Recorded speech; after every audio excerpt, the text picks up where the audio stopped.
2026 isn't here quite yet, but in iRacing terms, 2026 Season 1 starts now.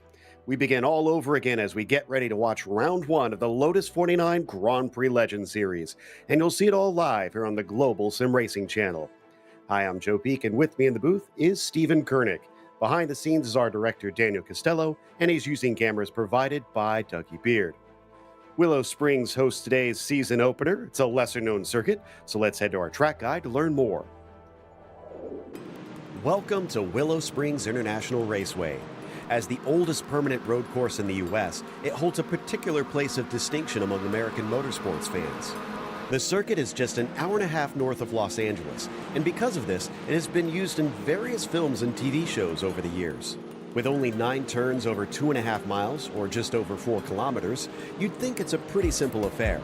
But the incredible camber, numerous elevation changes, and some diabolically fast corners means there's complexities here to keep drivers busy for years. The downside is that there are a few heavy braking zones throughout the lap, and most are not in a straight line. Rabbits here and Turn 9 each require the driver to carry tremendous speed and aim for frighteningly late apexes. Meanwhile, the run past the Budweiser balcony all the way through the Monroe Ridge takes you on a roller coaster of rises and drops, all while dipping left and right with wild changes in banking. Sadly, there are a few series that visit the track in present day, but it stays extremely active through club racing, driver coaching, and private test days. It has long been a favorite for both fans and drivers, and once you get onto the track, it'll be easy to see why. Such a fast and sweeping track here. So this is going to be a fun one, Stephen. Absolutely incredible circuit of note. Opened in 1953, had its sim debut in 2007. This 4-kilometer circuit with only 9 turns looks can be deceiving. It looks pretty simple on a map until you're going through the undulations, foot to the floor, and really giving it everything you got. The moments of hesitation, you will lose half a second to a second and the entirety of the race. So this circuit is all about just keeping your rhythm and give it everything you got. And for those that aren't familiar with this series, of course, we have our race details. So let's take a look at how things will be going for this one. Going to be 25 laps for today's race. They do not have a spare car waiting for them, so if you break it, you bought it. And of course, they do have incident limits here for round 1 of the season. At 17, you will be given a drive-through. 25, you will be disqualified. Right now, in the midst of qualifying, looks like Togo Hisada is returning after his championship and picking up where he left off, but it is by small margins. Top 3 separated by barely over a tenth of a second. Honestly, I think Togo Hisada's got a huge target on his back this time around. After being a dominant champion, now he has to replicate it all over again. And what a better way to get yourself moving forward than taking the win in the last race of 2025 heading into 2026. And Willow Springs is one of those circuits that's going to challenge drivers on what they need to do to go for the win. I'm curious if Togo can keep going, or is the pressure going to get to him? Because you got the likes of Mick Claridge, you've got Nikolai, all going to be coming at him at a rate of knots. So far, looking down the order, we only have about 5 cars that have failed to set a time. We've got, looks like about a minute and a half left to go. Fortunately, I only see one of them out there right now. So it looks like we'll have a number of drivers starting from the back of the field. Valenteus is on his second lap currently. And hopefully we'll get you some pictures here in a little bit. In the meantime, we'll keep you updated verbally. And Valenteus about 2/10 off that pole time, but only about a tenth behind Mick Claridge, who sits in 3rd position. And the reason we keep talking about Valenteus is he's another multi-time champion and has typically been among the fastest. He and Togo and Nicola and Mick have kind of been the ones that have been all squabbling for that win each and every round the last 2 or 3 seasons. And you cannot count out the likes of Seb Tixier, who has gotten close to going for victories, not only in the 49s, but in multiple other categories that he has fought Togo Hisada in. So I don't think we're going to count him out just as yet as well. But Valenteus going and jumping up into first place with 114.5. There you go. So that is pole now for Audrius by about a tenth and a half. So no longer as close for that top spot, but obviously those behind them still split by very small margins. That is the last driver able to set a time on the track. Everybody else is unable to get another lap in or have set both of their 2 laps that they are allotted here in this qualifying session. Going to be a big field for what is a short lap. Traffic could play a factor. And on top of that, it's already difficult to try and overtake here. So you do not want to get caught up behind slower cars and some of the few twistier bits that they have at this circuit. Let's go through today's starting grid. And on the top of it, it is Audrius Valenteus, flanked by Togo Hisada to his outside. Nicola Kaki going to be starting in third with Mick Claridge in fourth. Seb Tixier, as you mentioned, usually pretty quick too. He'll be fifth today. Josephine Becker, and a phenomenal qualifying for her, starting from sixth. John Olsen will be P7 with Nicholas Schneider in eighth. Marco Salgado will start ninth. Top 10 will be rounded out by Bill Tyler. Stephen. I'll take it a little bit lower. It is Leo Sequeira in 11th, along with Kevin Verbruggen in 12th, Wurst Olsen in 13th, followed by Timothy Reed, Jim Marston, likes of Thomas Tuba, and Michael Grensinger. Alan Graham, along with Jonas Kopter, and Ray Oliver taking that 20th spot at the moment. 21st is going to go to Matt Maudsley. Then you've got Tobias Harnvey starting next to him. Then it is Cam Porter, 23rd. Rafael Camacho in 24th. Robert Plumley takes the quarter century mark, and he'll have Andre Bruno for company. Eugenio Massa starts 27th. Raul Donoso will be in 28th. Jason Clapper failed to set a time, starts from 29th, and Kurt Clapper will start next to him in 30th. I'll just round these out as Mats Linden, Don Peak, and Stephen Klaus are at the tail end of your field, having failed to set qualifying times. Looks like they are getting close to being ready to go. We're just waiting on 2 drivers, and then we will have our lights. And there they are. They have all gridded up. The engines now start to rev for the opening race of the season out here in California, and the green flag is out underway. It looks like Nicola Kaki did not get a good jump, and he's going to already be overtaken by Mick Claridge down to the first corner. While Toga Hisada tries to fight with Valenteus for the lead, but he's going to be on the wrong side coming down into turn 2. Oh, big contact in the back, and quite a few of our Lotus 49s taken out of the race too early on. But Togo Hisada down into second place. He needs to try and get those tyres to turn on rather quickly as Mick Claridge is hunting him down, and you can already see drivers under braking, spearing off into the dirt. Thankfully, there is a lot of runoff to save you. But not enough runoff for Cam Porter. He must have hit somebody else. We got Laust Olsen also off. I can report that Cam wound up at the side of the road out of turn 1, missing parts of his car, so he is out.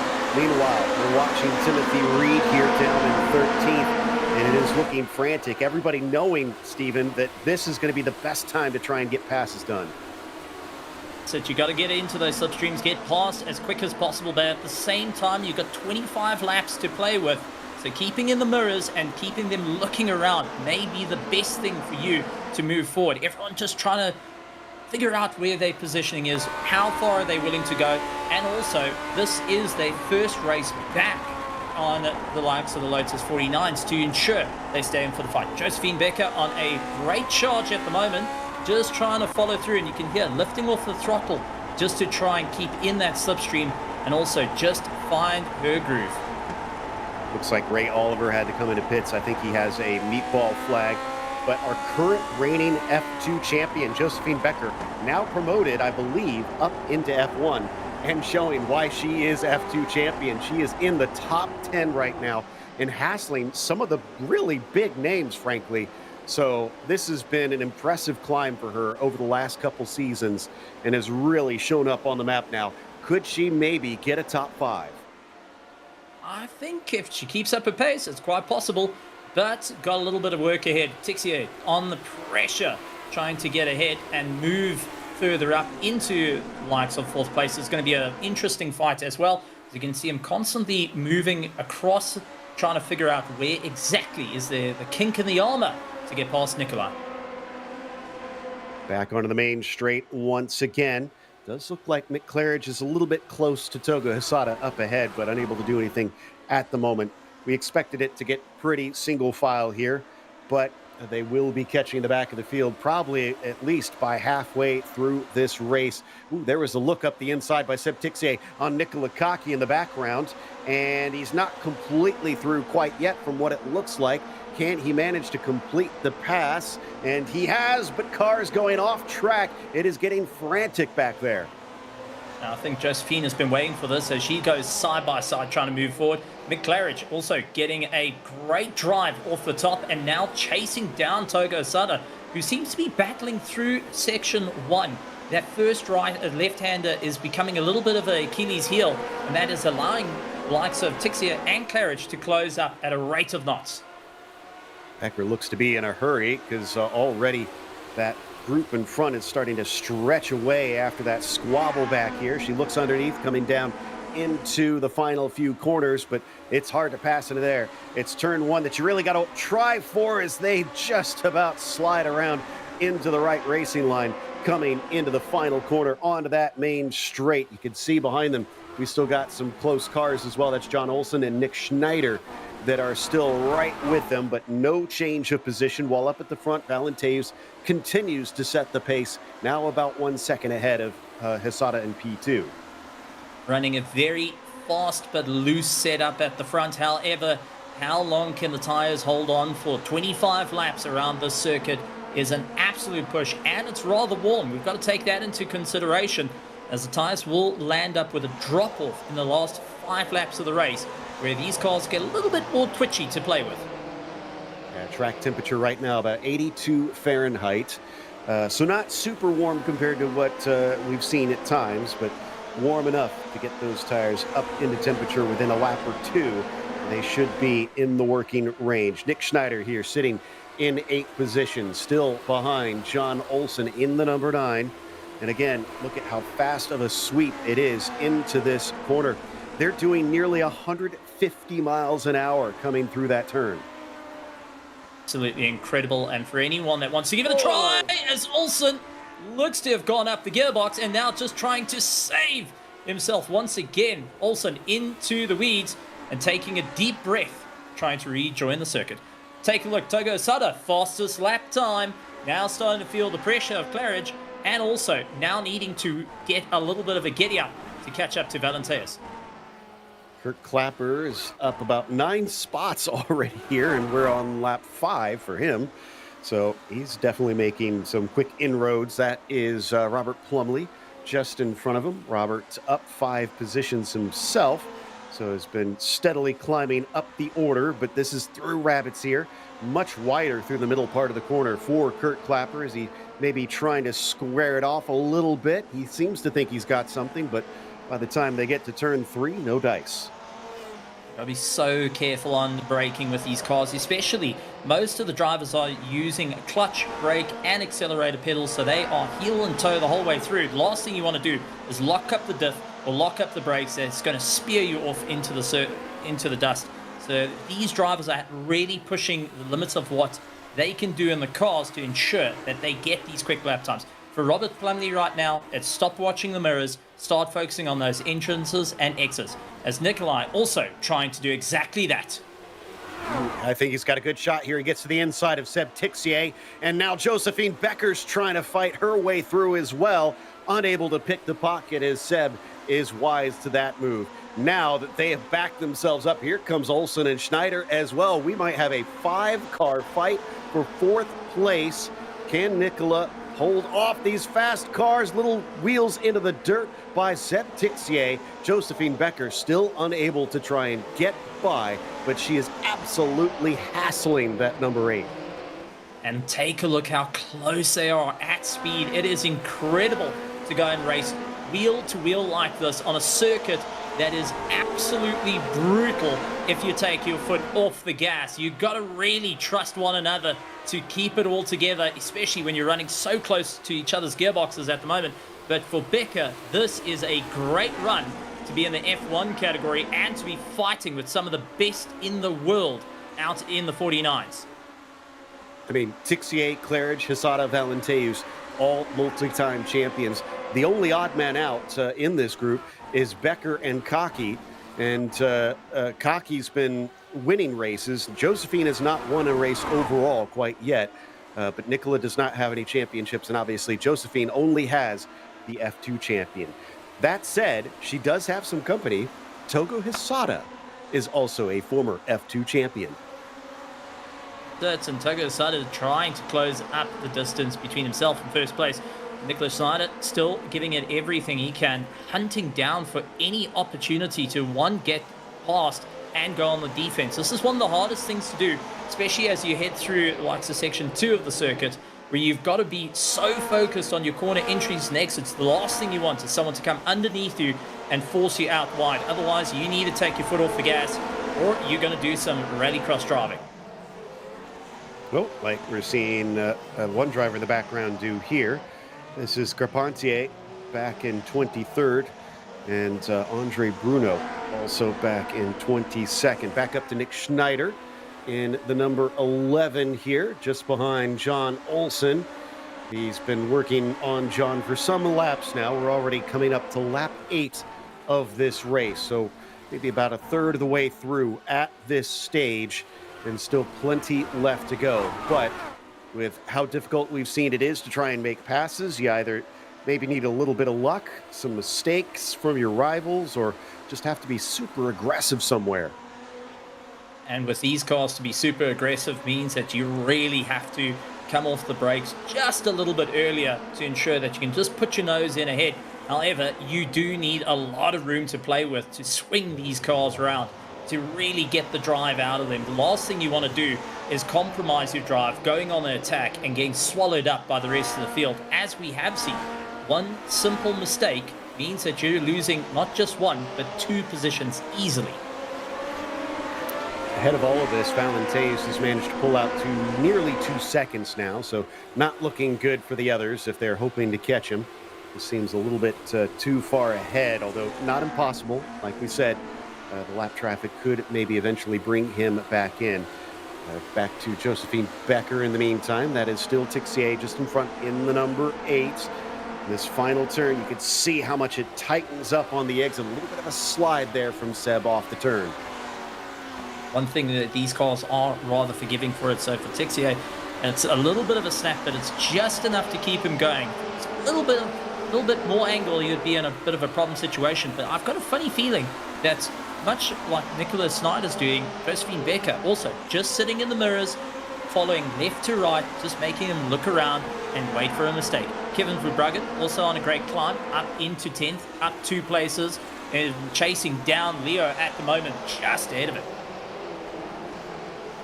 Verbruggen, one of those drivers that also we saw kind of move forward slowly over the seasons and find his way up. Oh, and Becker just got by Tixier. I'm not sure where that happened. I looked over. Now that car is being listed in 5th. And where in the world did she get that one done? Whoa! Tixier somehow saves it coming over Monroe Ridge, but it's going to cost him a position as he was fully sideways and crossed up down the hill. As you coming down, it all lightens up underneath you, and Seb at the moment is now trying to claw back any position possible, and under pressure, not what he wanted to have, and now has to deal with Schneider all over his gearbox as well, with the likes of Olsen going to be aiming for Becker as they head into T1. Huge moment, but that's a testament to the skill behind Seb, that car is not facing the wrong way in the dirt right now. Meanwhile, he's now got even more work to do. It's not been the greatest of races for Tixier, as he's lost 2 from where he started. And he's obviously got his hands full a little bit in this group. You could see you make one mistake, and there are going to be drivers pouncing, multiple drivers trying to get by. Kevin Verbruggen in that same train that goes all the way down to Bill Tyler in 11th now. Taking a look at Tixier's lines, he's taking it rather shallow, just trying to get underneath the cars and also very defensive for the inside line. And something tells me he's starting to feel the pressure more and more that he has to start going a bit more towards the apex. If you compare him to the rest of the field, they are opening that corner up for each other, but they're not quite having to deal with Tixier at the moment. He's trying something new as he goes up on the inside and manages to make a position. Oof, in the final corner. Hopefully that doesn't bite him coming down into turn 1 now. Olsen does not have the run, so I think Seb managed to get a little bit sneaky there coming through the last turn. And there is Becker still in front of him. Man, look at that. Look at, it's just a snake of cars that are all just chomping at the bit here, looking for someone to make a move and have it go awry. Olsen still right there, but he's got Nick Schneider in with him. Olsen takes a big peek with that green helmet going to the inside. No dice for him. And now it's up and over Budweiser balcony as they all try to get that throttle down. And hopefully this time Seb won't spin up the tires. It's all about keeping it together. I've got to say, I'm rather impressed. John Olsen also taking in his stride right now to go and close up the distance. Got Schneider right on the back of him. But if you had to go and think of Willow Springs and get a screenshot of this, this is exactly what you love to see. Old school circuit with old school cars that demand everything from the drivers. Commitment, pace, rhythm, and focus to just keep moving forward. And obviously with no wings on these cars, it is all about the conservation of momentum. Yes, they have a lot of power. They are incredibly fast in a straight line, but you need to carry the speed through the corner. And that is what makes the fast drivers here, as once again, Seb just putting his wheels off into the dirt. Obviously, you can get away with it a couple places, but you certainly don't want to tempt fate too much. Unfortunately, every time he's doing that, you touch the dirt, it is an incident point being racked up, and he's got to be cognizant of it because we've seen championships fall adrift. Unfortunately, due to incident points being picked up during the race, just one wheel wrong every corner means that you can land up with a drive-through penalty. Yeah, that's a good point. So as we take a look at the replay, this is Seb Tixier with his slide. Just getting a better look at it. This is going to be Monroe Ridge, this next right-hander, as he comes over. Unfortunately, looks like maybe having a few technical difficulties, so we'll give that another go a little bit later as we come back to this group. Oh, look at Olsen trying to pull the over-under, and behind him, Timothy Reed, I think, making a little bit of contact. Things suddenly scatter as it was a bad exit from Tixier. Olsen round the outside. Sequeiro trying to make some moves as he slots up into P7. Schneider and Verbruggen go wheel to wheel as both Tixier and Olsen do likewise through turn 1. It switches directions up through the rabbits here. That'll give Tixier the inside on the entry to the corner, but it's a long uphill climb, and Olsen tries for the over-under, but doesn't quite get it until he goes completely off to Seb Tixier, and he hands it over on a silver platter. Olsen now takes 5th and finally moves ahead, but where is Becker in all of this? Something has happened to Josephine. She's no longer in front of them all and down in 13th. Becker unfortunately lost a lot of time. Not a full North Circuit, because I don't quite see her in this train. However, John Olsen had a good run. Tixier now needs to try and clear his tires as quick as possible to ensure that he maximizes the grip. But something tells me that the likes of Tyler Reed, who visited the gearbox of the car ahead of him, is going to be a little bit more cautious out of the final corner, knowing how quickly he can get out of there to ensure... Oh, Alan Graham, unfortunately, with a bit of a problem with Matt Linden. Okay. And that is a rear suspension. Yeah, that car is done. He's going to have to park that one rather than take it back. Giving Camacho a couple of spots. I was able to track it down on my end as, man, the fight just keeps going on here. Well, I'll come to that point in a little bit. Tixier in front of this group, but Sequeiro has somehow jumped up a ton of spots now into 6th position. things getting a little sketchy behind them. Olsen, Verbruggen, and Schneider nearly making contact as they all jockey for entry coming up into turn 3. And then it looks like Olsen is able to come away with it as Verbruggen and Schneider try to catch the slides up and over the balcony.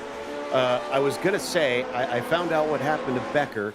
She came across lapped traffic, made a little bit of contact, and that sent her off. In fact, that was right as we were coming to that group, and the camera must not have caught the action as it happened just in front of them.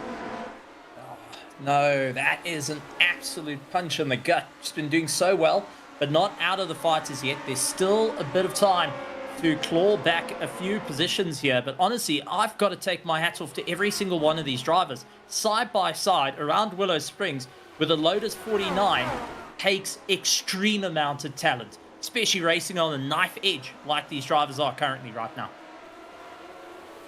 Verbruggen getting close to Olsen. Olsen goes a little bit wide into the corner as we watch Sequeiro just in front of them in the 7. Trying to keep up with Tixier now that Seb doesn't have anybody in front of him. Can he finally start to run away? More clods of dirt being kicked up off of the exit of Rabbits here. Drivers trying to use every inch of track and then some here at this California circuit. More lap traffic pulls out of the way and allows these cars through, but it is at a horrible spot for some of them. Especially for lap traffic, unfortunately, the outside is a nightmare to keep your foot on the throttle, and you do land up on the apex through the right-hander. So many of the drivers have to be a little bit on the quicker side, and at the same time, you've got to know where to guard your line. Otherwise, you're going to be visiting the sidelines. Leo getting ahead now, trying to run as fast as he can away from Olsen, who pulls him back through the double right-hander. Olsen almost had a whiff of an opportunity, but couldn't quite do it. We're on lap 15 out of 25. I know we've got the clock in the corner, but this is not a timed race. Looking up into turn 1, John Olsen with a brave move down to the inside of Castrol corner, but Sequeiro's going to fight him as he takes the inside back into Rabbits here once again, and just sliding around the outside, trying to see if there's enough grip. We watch from on board for Verbruggen, who's got a front row seat. There is not enough track to that outside line. Instead of gaining position, it is a loss of 2 for John Olsen, who falls all the way behind Schneider. Absolutely great stuff to see how they're going. Kevin Verbruggen trying to push that a little bit harder. Let's see what he's able to do to try and hold on to the 7th position and see how hard can he get the drive. But it's good. Valenteus out in front, who's opened up a monumental gap, 4.4 seconds over Togo Husada, the defending champion, unfortunately left clean in the dust. Yeah, for this group, that is a bigger gap. Usually it is small margins between them. That's Don Peak that Valenteus looking to lap. Don's experienced in this group. He's going to allow him by. And there goes the number 1 once again. He's got just 9 laps to go. Here we go again in this group. This time it's going to be Verbruggen and Schneider fighting for 7th spot.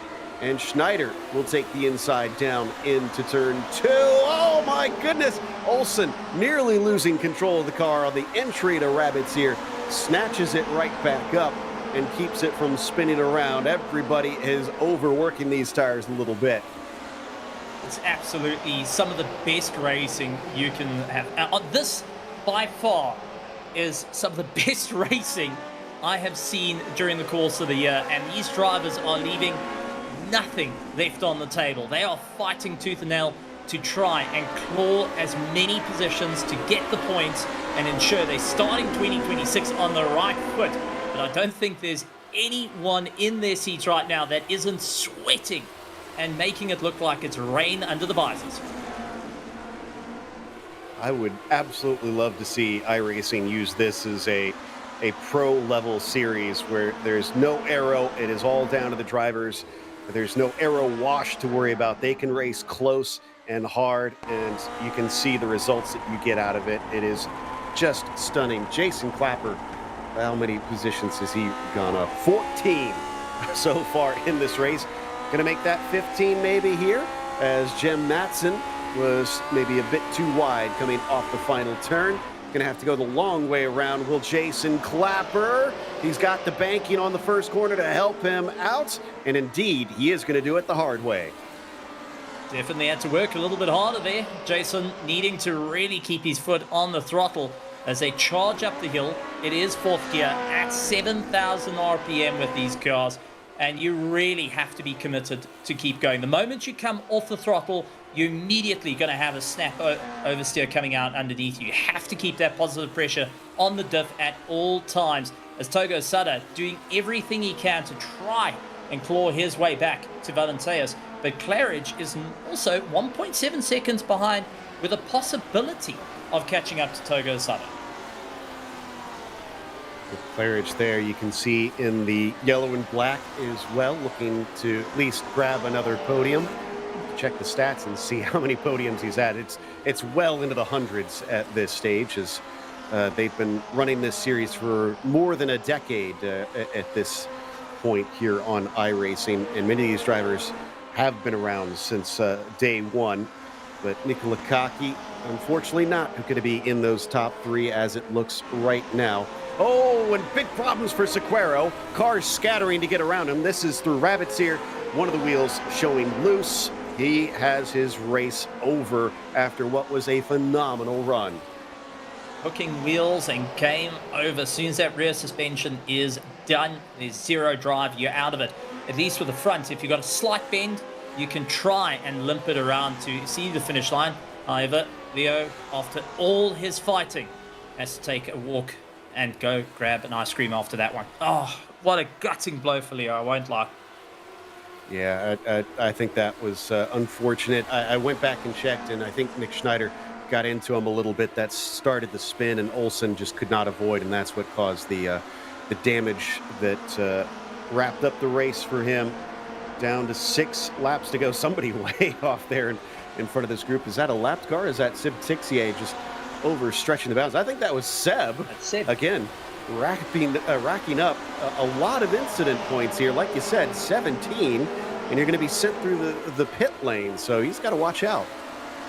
I don't want to get a drive-through on the second or last lap of this race. Otherwise, it is going to hurt quite a bit. Or even just crossing a line with a black flag is going to throw you down the field. So this is where I think Seb's got to take his foot a little bit off the gas in certain sections. It is going to pull him closer to the field, but are you going to risk a drive-through that is going to possibly throw you down 3-4 positions, possibly more? Or is it going to be take it a little bit easy and just get your elbows out and get ready for a fight?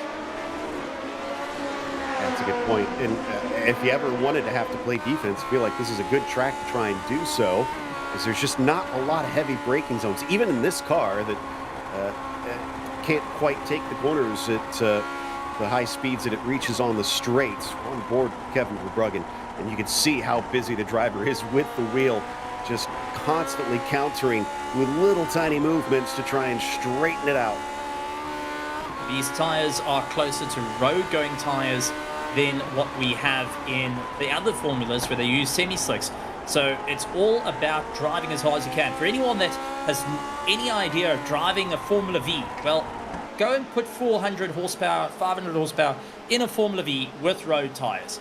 It is absolutely mental, and it takes so much commitment to get these cars right. But if they can do it, you could see the results of some great racing, and also great spatial awareness between one another. They can race close, they can be right up against each other's gearboxes, but at the same time control minor slides that are happening while they drive on. With 5 laps to go, however, Willow Springs is still going to give us some more entertainment as we do see the field starting to close up on one another. And our producer has noticed something here. Look at Josephine Becker. She's caught this group again. I think she's got a little bit to get to some of them, but once she's passed some of these lapped cars, she's not that far away from reaching that huge line of cars, and it's going to be an absolute race to try and get as many as she can right at the end. Well, here we go, another opportunity for more to be overtaken down into turn 1. She went past Reed and now needs to send it down in T1. Can she do it? Passing the likes of Gatto, who's not giving up just yet. It's side by side into 2. She's going to go the long way around of a nearly 180-degree corner here, more than 180 degrees, honestly. Over the crest as she got it. It's not done yet. Fighting back, so Gatto is now going to be in the outside coming into turn 3. Another difficult ask, and oh, he slides just way too wide. That was incredible stuff from Becker. Nearly got 3 cars in one straightaway. And Bill Tyler is not going to be taking that lying down as well. Being overtaken by Becker, who after going and clipping the dirt, is going to be aiming to try and get past Marco. As we do see Andreas starting to get a little bit more of a giddy up, counting those laps down. 4 laps to go, and now just needs to smile all the way through. Nearly 6 seconds now that he's overtaken on Togo Hisada. About 8 seconds ahead of Mick Claridge. There is Togo, current reigning champion for, gosh, is it 3rd or 4th? I think this might be his 4th. I need to go look now because he's been racking him up, and he is so young as well. So an incredible career in sim racing potentially ahead of this kid who came in here and, like I said, actually climbed up through the ranks of the F2 and of the F2 championship, worked his way into F1, eventually found his way there, became the first driver to get both championships in his career, as Nick Schneider has his hands full of Kevin Verbruggen, along with Seb Tixier right in front of him. Looks like Seb has chosen to maybe back it off just a little bit, like you said, to try and protect those incident points, but still the car is massively loose, as we've seen so many snaps of oversteer out of that 8 car.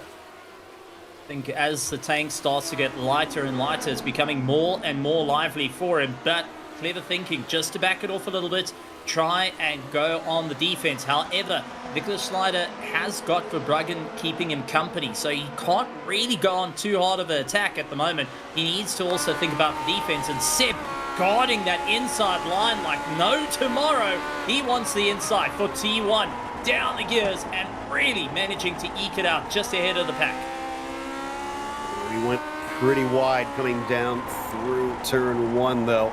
That made him vulnerable to 2, but he covers it off quickly for Verbruggen and Schneider right there. And the more they fight, the more they are allowing Josephine Becker to gain, although she's got about 4 seconds to make up. So that's going to be a lot, I think, at this stage. Not impossible, especially with how hard they have been fighting. Seb on the rear guard now, back down out of Budweiser balcony towards Monroe Ridge. I think after this race, those Ford-Cosworths and the Hewlin gearbox need to be stripped to pieces and put new bits in, because I don't think there's any driver that hasn't maxed out the revs and really shifted as fast as possible, really using those straight and cut gears to move forward each and every way. Seb needing to take evasive maneuvers into the double right, was hoping to utilize the slipstream a bit more, but now needs to keep up the pace as he gets chased down. John Olsen, also on a great charge, needs to keep a solid defense and ensure he can stay in for the fight. Last lap of the race now. He only has to hold on for 1 more lap. Valenteus, now 6.5 seconds ahead, has really put his foot down on this race. Last season, he actually was doing pretty phenomenal, just kind of fell apart towards the end of the season, and Togo was able to pick up the pieces. Andreas trying to make that right now. And yeah, just right out to the edge of the circuit, even on the last lap, leaving nothing to it. He is full push every single turn of this race. And out of the final turn, onto the main straight, the opening salvo of race 1 is going to be from the number 1 as Valenteus takes the win in California. My heavens, what a drive. Togo Hisada fought back as much as he could and will take 2nd place ahead of Mick Claridge. Behind him, Claridge on that podium, as you said. Cocky will at least get himself a 4th place, and Tixier had to earn this P5. My goodness. And it's going to be close behind him as Olsen. Can he get it in time? No. He was short by the tiniest of margins, 0.03 of a second behind Verbruggen. by heavens, you couldn't. That if he went and sneezed in the wrong direction, that would have thrown him further back. That was a hold your breath moment. Thomas Tuber in 19th position, also trying to get a little bit more of a run and seeing where he can gain a little bit of time, with Janus Copter getting a little bit of a push to try and get past Lars Olsen, who is behind them.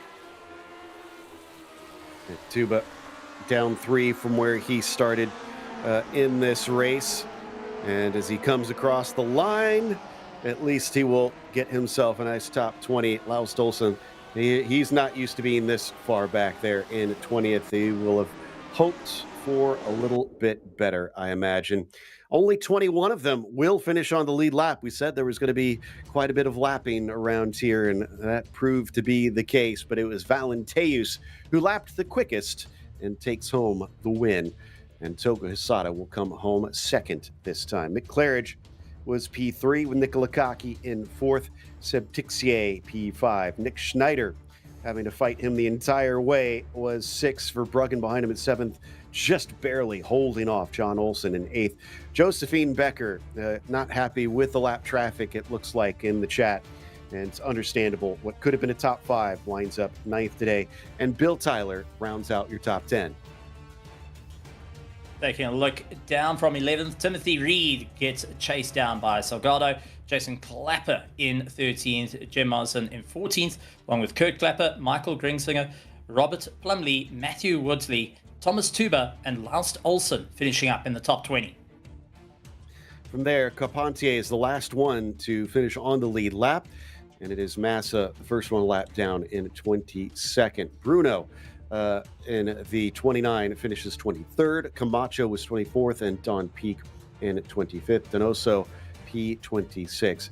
Leo Sequeiro is where we start to get into the serious issues for drivers. 7 laps down in 27th. Ray Oliver 28th, Harnby 29th, and Linden in 30th. From there, it's pretty much drivers who were D and F, as Graham Porter and Klaus were at the back of the field.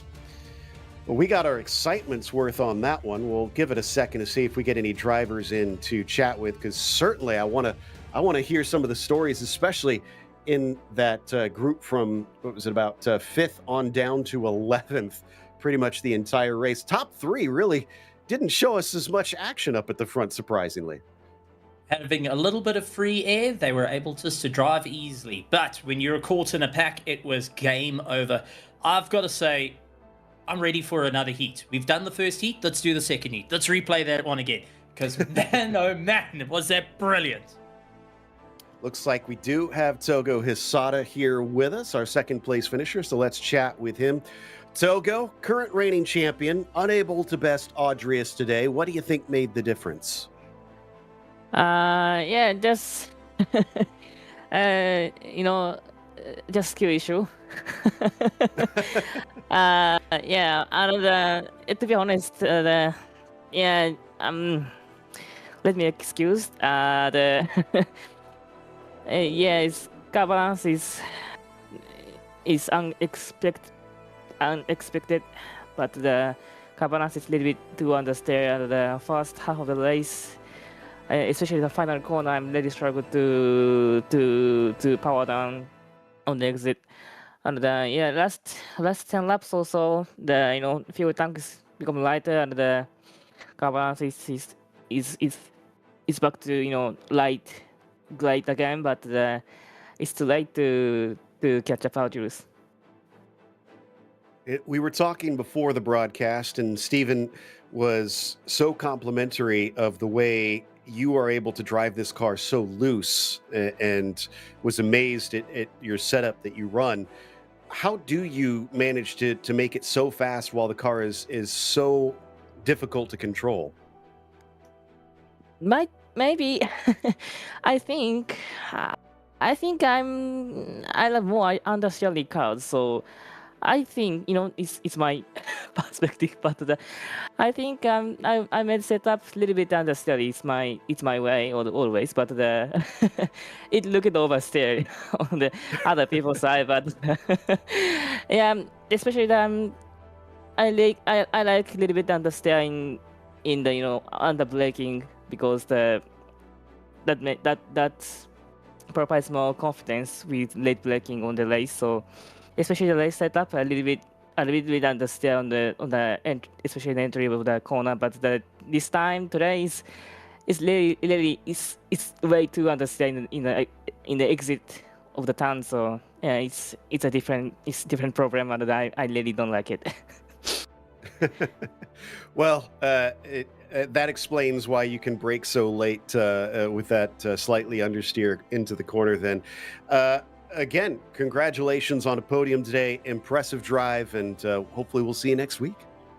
Yeah, see ya. That was Togo Sada finishing P2. It looks like we can talk to third place as Stephen has caught up with Mick Claridge. Mick, welcome to the commentary side, but man, oh man, what a race. A brilliant start off the line, but just towards the end of the race, losing a bit of time. How was it out there on Willow Springs with such an amazing car, the Lotus 49?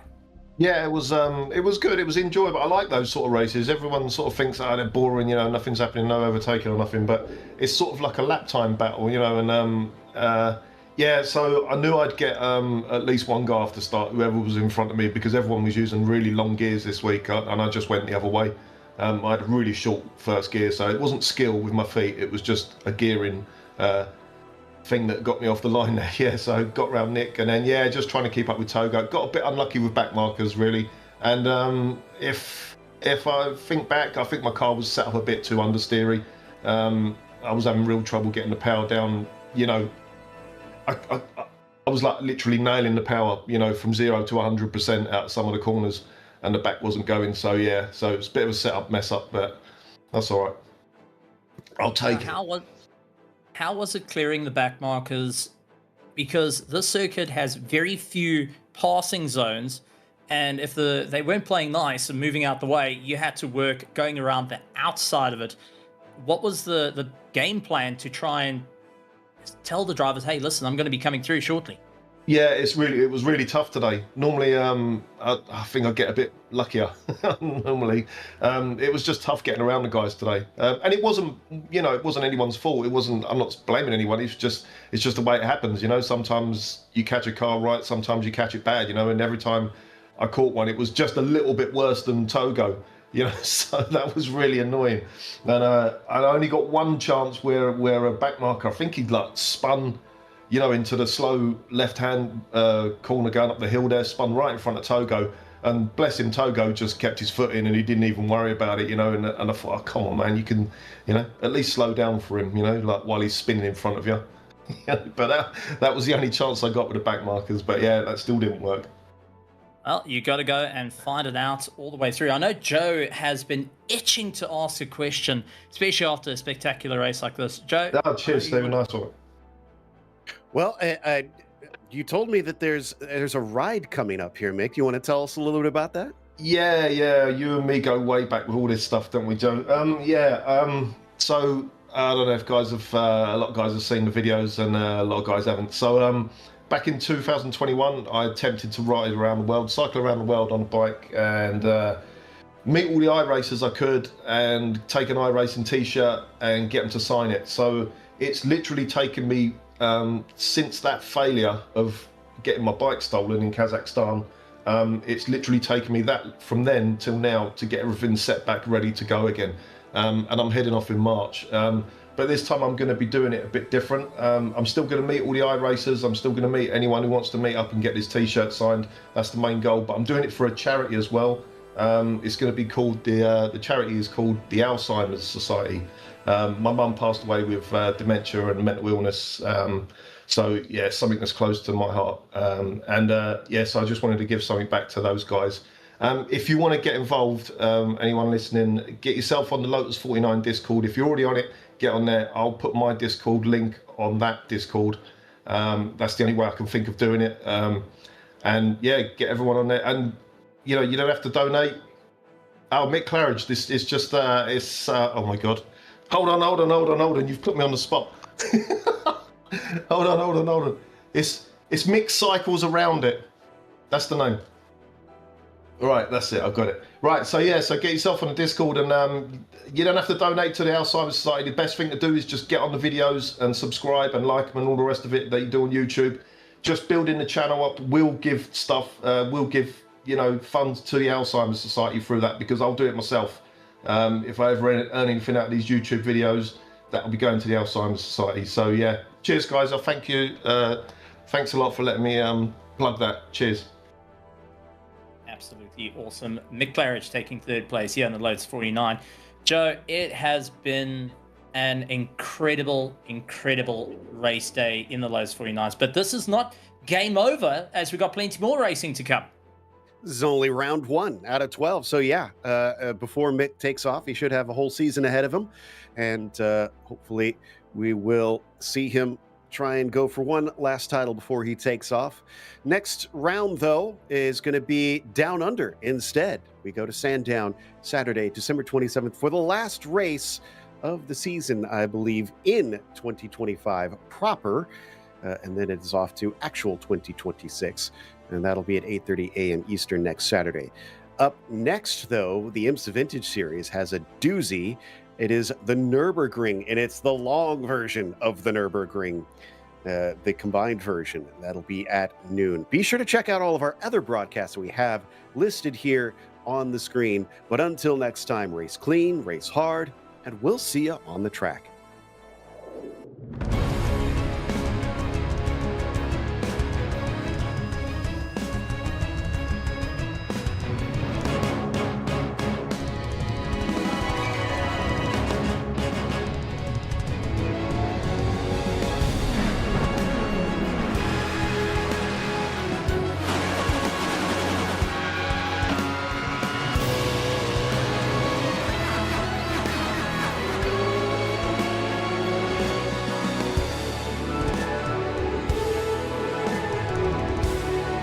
This is iRacing.